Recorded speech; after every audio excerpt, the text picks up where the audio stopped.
you and I know a lot of people who have built, 6, 7, 8, 9, 10-figure businesses. And in the process, they've burned out their endocrine system and given themselves diabetes, or they've ended in divorce, or and it's like, okay, cool. Well, now you got a ton of money in the bank, but something in your life has kind of like really suffered because of it. But I think we're going into a market cycle with, whether it's AI or technology or whatnot, where there will be an opportunity to monetize anything you're passionate about. Yeah, it's funny how the shift happens. It's like, now, would you agree that when you tell somebody, hey, I'm going to go be with the family, it's almost said with like a badge of honor? Oh, yeah, there's conviction to it. It's just, yeah. And then I think that those who are standing around still, having a beer in their hand, which is fine. There's this like, there's nights where I enjoy the beer. Let's not overdo it. But I think that there's this hope, like, oh man, I wish I had that. Right. Or I wish I was doing that. And so they just don't have that conviction quite yet. But it's longed for. Hey, 2 final questions for you. Yeah. And I already love it. This podcast called Fatherhood Field Notes, you've been open your field notes to us.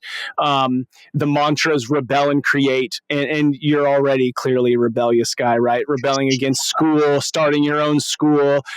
So that's like an example, right? It's like, what's something that you're rebelling against so that you can create something else? And it could be as big as like, whoa, clearly we rebelled against school and we created our own school. Or it could be we're rebelling against having cell phones at the dinner table. You might not be dealing with that with a 6 and 8-year-old quite yet.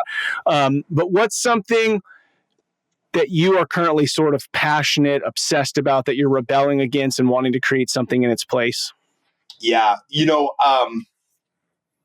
this is going to be kind of a weird roundabout, but, I grew my business in a very, very, very hyper progressive community in Los Angeles, California. Mm-hmm. And for the long time, partially because I was just so entrenched in work, and partially because social media wasn't as big as it was, and partially you grew up like, oh, don't talk about politics or finance at the dinner table. It just never really came up, right? And so I built a lot of successful business relationships with people who, like, I disagree with, but I think they're good people. Yeah. Problem is, on the other side of the coin, a lot of people that I used to work with have the opinion that if I disagree with you politically, you are also a bad person. So Scott Groves 10 years ago probably would have hid that and just been like, all right, whatever, I vote libertarian, or maybe I'm going to vote for Trump, or maybe I support RFK or whatever. I'll just kind of be quiet about that, or I'll hide it or whatnot.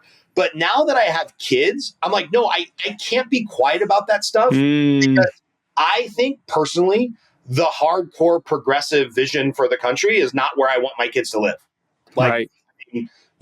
There's plenty of room, and socially, I've always been a libertarian. Socially, I'm about as open as it gets, but there's certain things where I'm like, I draw the line here. Like, now it's kind of time to speak up, and I try not to be too argumentative or too crazy about it. I try to be kind of tactful when I bring political opinions to the open market or to social media, but I'm just not scared about losing those relationships anymore, because I'm like, one, we can do business together and be diametrically opposed on like our political views. If you think I'm a bad person because of my political views, well, then quite frankly, fuck you. I'll go find somebody else to do business with, because like my views are now more closely related to how I want to raise my kids, not just, something I see on the nightly news. So I think that rebellion, and trust me, man, it's got me in some trouble and it's cost me a lot of money, and I've just kind of accepted it is what it is.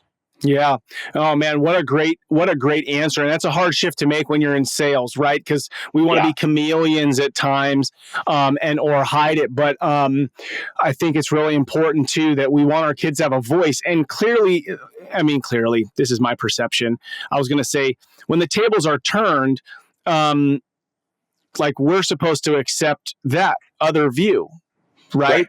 And so it should be the same way as like, you can still accept my view and we can still break bread together. And I think that's kind of the missed opportunity in our day and age is like, we're so polarized that we can't disagree and then go have a sandwich. And that's kind of like the beauty of, I think, what we were kind of built on from the beginning is that's the point. The point is that, life is different for different folks, but we can still enjoy like family and food and time together while we kind of work to build a community that we can all enjoy together. So I love it, dude. That's a great answer. My all-time favorite jiu-jitsu training partner, we see each other every single day for at least an hour and a half, sometimes 5 hours a day. He is like an avowed communist, and I am a hardcore libertarian. And we argue all the time on Instagram and whatnot, and we talk shit about each other's political beliefs. And then we go respectfully roll in jiu-jitsu, and then we go have like a lunch, and we'll have a whiskey and a cigar once in a while. And we have great, we're great friends. And that's how it should be. Plenty of room in the country for that. And somehow we've lost sight of that. Yeah. But see, and maybe we haven't lost sight of it as much as we think, right? Like you're doing it, right? I think about my own team members at my company is there are very different views, but then there are so much more in common that we connect on. It's just not what you hear about, on social media. That's, seems more polarizing than it is possibly. All right, my friend, this has been incredible. I'm sure we could talk for hours. Final question is, legacy question. So imagine 30 years from today, you're standing in a cul-de-sac, peering into your children's homes. Your 8 and 6 year old are now, late 30s.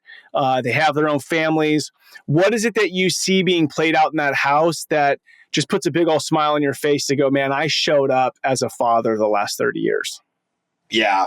That's another great question. And I wish I had been more prepared for these.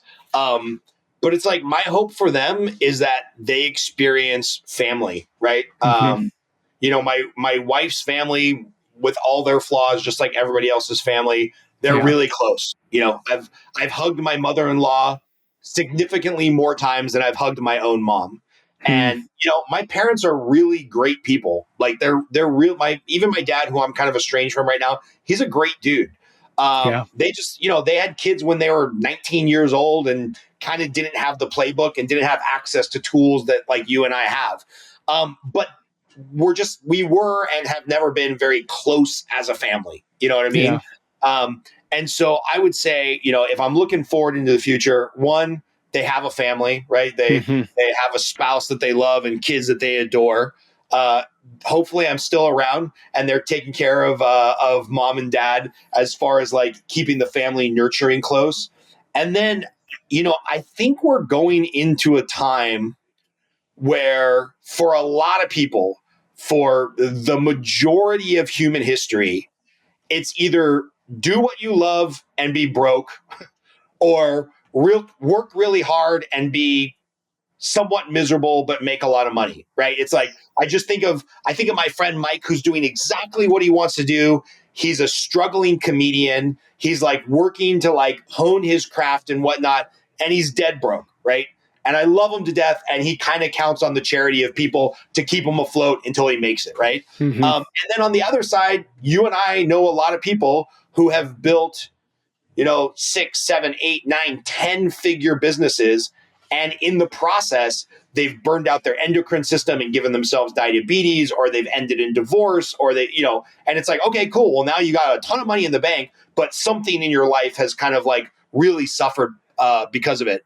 But I think we're going into a market cycle with, whether it's AI or technology or whatnot, where there will be an opportunity to monetize anything you're passionate about. And so I would love a future where my kids are simultaneously passionate about what they do and they love it and it lights them up. And because of the scale of technology, they can make a ton of money doing it. Yeah, they